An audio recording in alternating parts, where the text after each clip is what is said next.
করে তাহলেই বা কি হতে পারে সবটা নিয়ে আজকে আলোচনা। তো অ্যাঙ্কোলাইজিং স্পন্ডিলাইসিস কাকে বলে? দেখুন, আপনি স্টার্টিং করলেন একটা ব্যথা ওষুধ নিয়ে আপনি স্টার্টিং করলেন। আপনি বললেন ওই লোকটা আপনার কিডনি স্টোন হয়েছে কিন্তু ব্যথা ওষুধ খেয়ে তাকে ব্যথাটা কমিয়ে রাখছে। দেখুন, আমাদের শরীরে তার কিছু একটা মেকানিজম রয়েছে।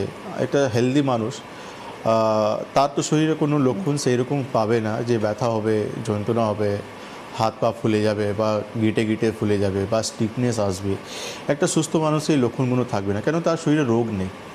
একটা মানুষ যখন লক্ষণ দেখতে পাচ্ছে যার কি ব্যথা যন্ত্রণা হচ্ছে বা কিডনি স্টোনের পেশেন্ট, তার ইউরিনেশনের সমস্যা হচ্ছে, ইউরিনে জ্বালা করছে বা লো ব্যাক পেন হচ্ছে, তার মানে হচ্ছে তার শরীরের ভিতরে একটা অর্গানসের সমস্যা হচ্ছে, তার লক্ষণ সে দেখাচ্ছে।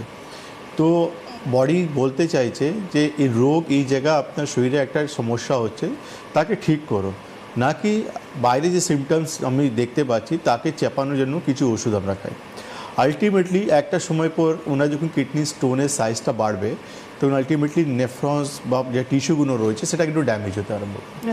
তখন কিন্তু উনি একটা কিডনি রোগী হয়ে যাবে, যেখানে কিন্তু তার কিডনি যে ফাংশনটা ছিল, যে ফিল্টার করার বা যে কোনো প্রবলেম, সেটা কিন্তু সে আস্তে আস্তে লস করতে আরম্ভ করে দেবে। Same goes to ankylosing spondylosis.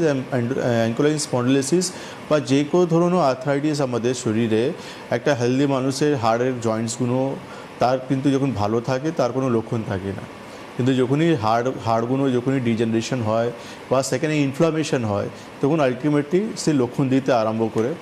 আমি একটা প্রশ্ন করবো ডক্টর খান, সেটা হচ্ছে এই যে আপনি বলছেন যে হাড় যখন ডিজেনারেশন হচ্ছে বা ইনফ্লামেশন হচ্ছে, এটা হওয়ার পিছনে কারণটা কি? শুধুই কি এজিং প্রবলেম, নাকি না এটা আমাদের নিজস্ব কিছু দোষও আছে? দেখুন, অ্যাঙ্কোলাইন স্পন্ডিলোসিস বেসিক্যালি এমন একটা রোগ যেটা একটা কজ হচ্ছে জেনেটিক কজ হতে পারে। সেকেন্ড হচ্ছে যেটা আয়ুর্বেদ বলছে আমাদের শরীরে দোষ বায়ু যেটা রয়েছে, বাত যে দোষগুলো রয়েছে সেটা যখন ডিসব্যালেন্স হয় তখন অস্থি আর মজ্জাকে গিয়ে ইফেক্ট করে তখন এই রোগটা তৈরি হয়। তো ন্যাচুরালি বাত যখন ডিসব্যালেন্স হচ্ছে তার পিছনে কিন্তু আমাদের লাইফস্টাইল একটা সবথেকে বড়ো কারণ রয়েছে।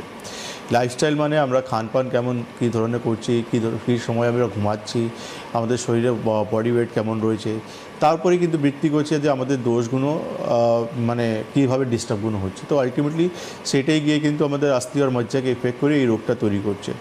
আর অ্যাঙ্কোলাইন স্পন্ডিলোসিস এমন একটা রোগ যেটা কিন্তু একটা পয়েন্ট থেকে স্টার্ট হয় আর আস্তে আস্তে গোটা শরীরটাকে কিন্তু ইনভলভ করে নেয়।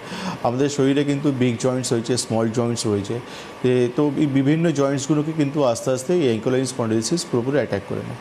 ওকে, তো এটার সিমটমস তার মানে কি? শুধুমাত্র ব্যথা? দেখুন, অ্যাঙ্কোলাইন স্পন্ডিলোসিসে ব্যথা একটা সিমটমস হচ্ছে, তার সঙ্গে স্টিফনেস রয়েছে, স্টিফনেস রয়েছে অ্যান্ড ফরওয়ার্ড ব্যান্ডিং, মানে সামনের দিকে পেশেন্ট একটু ঝুঁকে যায়। এই তিনটে লক্ষণ। ব্যথাটা কোথায় হতে পারে? এই ব্যথাটা হয় স্যাক্রোইলিয়াক জয়েন্ট, মানে হচ্ছে কোমর থেকে যেখানে লাম্বার রয়েছে তার একটু নিচে। আচ্ছা, আমাদের স্পাইনে সব জায়গায় না, মানে প্রত্যেক পজিশনে নাম দেওয়া, যেমন সার্ভাইকাল, থোরাসিক, লাম্বার, তারপর যে সেক্রাম, কক্সিক, এটা একটা নাম দেওয়া, মানে পজিশন রয়েছে। স্পাইনটাকে ভাগ করা হয়েছে, রাইট, ভাগ করা হয়েছে। 33টা আমাদের ভার্টিব্রাগুলো রয়েছে আমাদের। তো স্যাক্রোইলিয়াক জয়েন্ট যেটা রয়েছে সেখানে এই প্রবলেমটা হয়, মানে কক্সিসের একটু উপরে যে লাম্বারের নিচে, কক্সিসের একটু উপরে স্যাক্রোইলিয়াক জয়েন্ট রয়েছে, সেখানে কিন্তু এই পেইনটা হয় আমাদের। লাম্বার স্পন্ডিলোসিস পেশেন্ট বলে যে কোমরে ব্যথা হচ্ছে, আমাদের একদম দেখিয়ে বলবে যে পিঠে হাত দিয়ে যে এখানে আমার ব্যথা, কিন্তু অ্যাঙ্কোলাইন পেশেন্টে তার একটু নিচে ব্যথাগুলো হবে, তার সঙ্গে স্টিফনেস থাকবে বা চট করে উঠে যাওয়া, বসে যাওয়া বা যে কোনো কাজগুলো স্মুথলি করতে পারে না। তার সঙ্গে সামনের দিকে বডি একটু ফরওয়ার্ড ব্যান্ডিং হয়ে যাচ্ছে পেশেন্টের, চোখ অনেক সময় লাল লাল আস্তে আস্তে হতে আরম্ভ করে, ইউভাইটিস যেটা বলা হয়। তার সঙ্গে আর একটু সিমটমস যখন অ্যাডভান্স হয় তখন দেখা যায় পেশেন্ট নিঃশ্বাস নিতে সমস্যা হয়। তো এই লক্ষণগুলো অ্যাঙ্কোলাইন স্পন্ডিলোসিসে প্রেজেন্ট থাকে, মানে হচ্ছে